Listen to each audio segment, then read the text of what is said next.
Good morning, students. How are you? Fine. Thanks, dear children. Welcome to RPS online classes. प्यारे बच्चों, हम लोग अभी स्टैंडर्ड 8 का चैप्टर 18 कबूतरबाजी अभी जो हम लोग पढ़ेंगे कबूतरबाजी पढ़ेंगे। इसमें मधुर अथैया जी द्वारा जो रचित है, लेखक हो जाएंगे मधुर अथैया। तो मधुर अथैया जी द्वारा जो रचित जो ये आलेख है, इन आलेख को हम लोग अभी पढ़ेंगे। आप सभी अपने समक्ष पाठ्य पुस्तक निकाल लें और ध्यानाकर्षण होगा इससे। प्यारे बच्चों पढ़ें।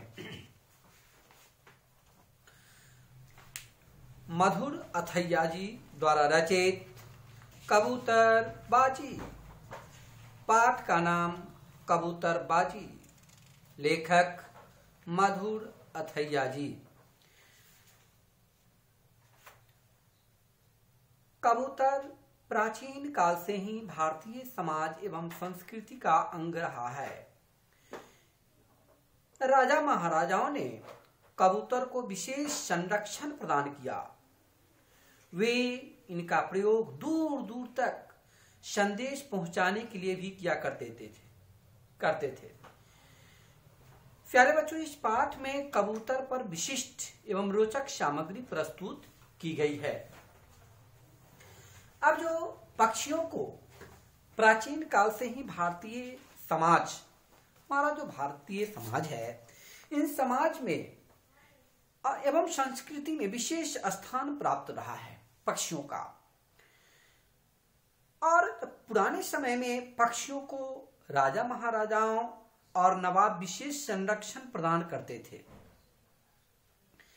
जब मुगल काल में राजकुमार शहजादे, जिसको कहते हैं शहजादा शब्द का अर्थ होता है राजकुमार, तो राजकुमार सलीम द्वारा मेहरुन्निसा के हाथ में 2 कबूतर पकड़ा देने का किस्सा मशहूर है। और भारतीय समाज में कबूतर ने एक खास स्थान पाया है, चाहे वो राज दरबार हो या आम जनता, दरबार का हो या आम जनता का हो, आम जन का हो। तो इसे प्रेम का संदेश यानी प्रणय संदेश पहुंचाने का कार्य हो या विशिष्ट सरकारी सूचनाएं, संदेश वाहक के रूप में यानी संदेश पहुंचाने वाले जो है आते हैं और देकर चले जाते हैं के रूप में कबूतर का उपयोग किए जाने के किस्सों से इतिहास भरा पड़ा है कि संदेशवाहक के रूप में कबूतर का उपयोग किया जाता था। जब राज दरबारों में कबूतरों की देखरेख के लिए कुछ व्यक्ति विशेष रूप से नियुक्त किए जाते थे, उन व्यक्ति विशेष जो नियुक्त किए जाते थे उन्हें या तो उस्ताद कहा जाता था या खलीफा, यानी उस्ताद या खलीफा कहा जाता था। अब ये जो उस्ताद कबूतरों को प्रशिक्षित भी करते थे और इन्हीं उस्ताद या खलीफाओं के परिवारों से कबूतरबाजी का शौक आम जनता में फैला और खूब फला फूला यानी विस्तृत होता चला गया। समय बदला तो यह शौक क्षीण होने लगा। समय बदलते ही शौक क्षीण होता चला गया। आज के परिवेश में जब बिना धन संबंधी यानी आर्थिक लाभ के किसी कार्य को शौकिया तौर पर अपनाना बहुत कठिन हो गया है। कुछ ऐसे भी लोग हैं जिन्होंने कबूतरबाजी को छोड़ा नहीं है और वे इसे पारंपरिक शौक के रूप में अपनाकर देश की सांस्कृतिक पहचान को बचाकर रखे हुए हैं। आज भी दिल्ली, आगरा, हैदराबाद, कोलकाता, बनारस, अहमदाबाद, पटना, कानपुर, बरेली, अजमेर जैसे प्रमुख शहरों के आकाश में तैरते कबूतरबाजों की सीटियों पर तोता गोता लगाते और छतों पर उतरते कबूतर एक मनोरम दृश्य उपस्थित करते हैं। प्यारे बच्चों, भारत में कई नस्लों और जातियों के कबूतर पाले जाते हैं,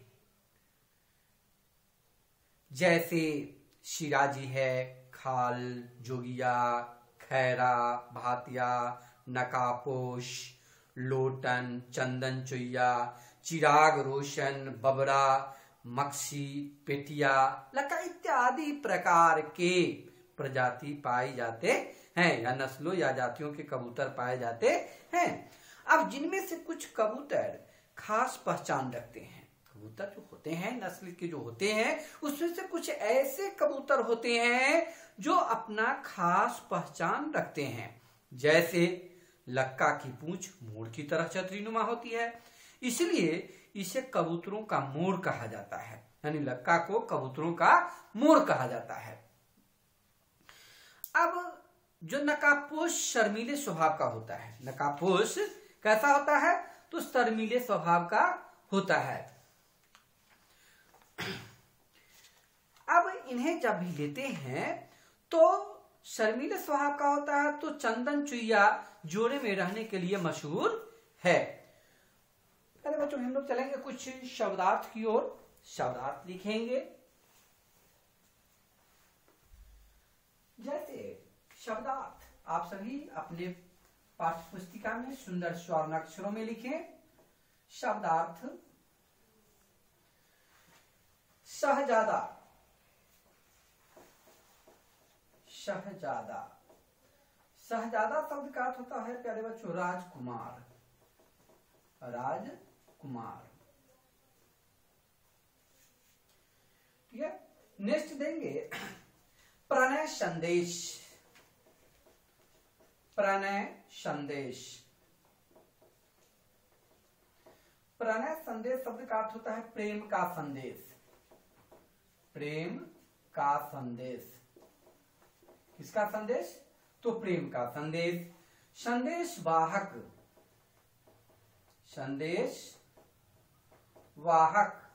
संदेश वाहक शब्द का अर्थ होता है जो संदेश पहुंचाता है, यानी संदेश पहुंचाने वाला, संदेश पहुंचाने वाला। कौन? तो संदेश पहुंचाने वाला। आर्थिक सहायता, तो आर्थिक सहायता शब्द का अर्थ होता है प्यारे बच्चों धन संबंधी सहायता, धन संबंधी सहायता। अब HW में कुछ प्रश्नोत्तर भी लिखेंगे, जो आपके पास वीडियो जाए तो इसे प्रश्नोत्तर लिख करके भेजेंगे। प्रश्न संख्या 1,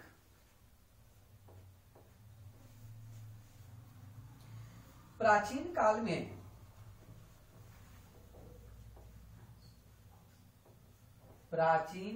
में कबूतर का उपयोग किसके रूप में किया जाता था? किस रूप में किया जाता था? ठीक है, किस रूप में किया जाता था? फर्स्ट क्वेश्चन हो गया। सेकेंड देंगे प्यारे बच्चों इसमें कि उस्ताद या खलीफा, उस्ताद या खलीफा, उस्ताद या खलीफा किसे कहा जाता है? किसे कहा जाता है? किसे कहा जाता था? किसे कहा जाता था?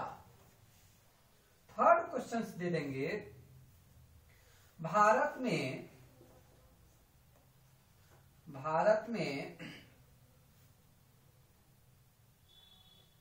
किन नस्लों और जातियों के, किन नस्लों और जातियों के कबूतर पाले जाते हैं? पाले जाते हैं।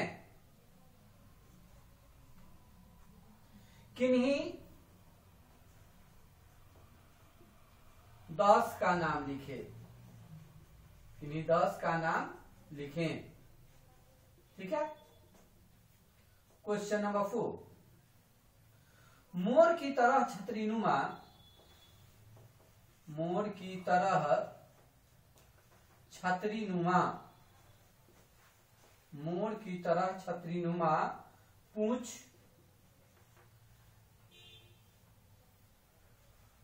मोर की तरह छतरीनुमा पूंछ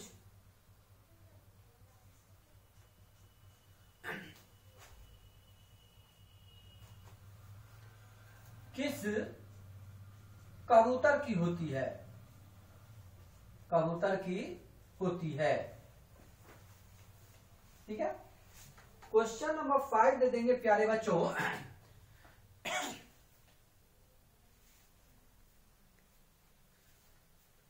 किस कबूतर का स्वभाव,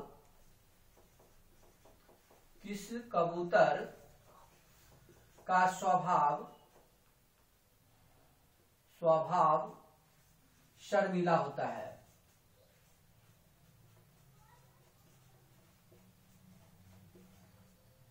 ठीक है। ये 5 क्वेश्चन हुए, इसे आप लिखकर जब आपके पास वीडियो जाए तो इसे कर देंगे। थैंक्स प्यारे बच्चों, बाय।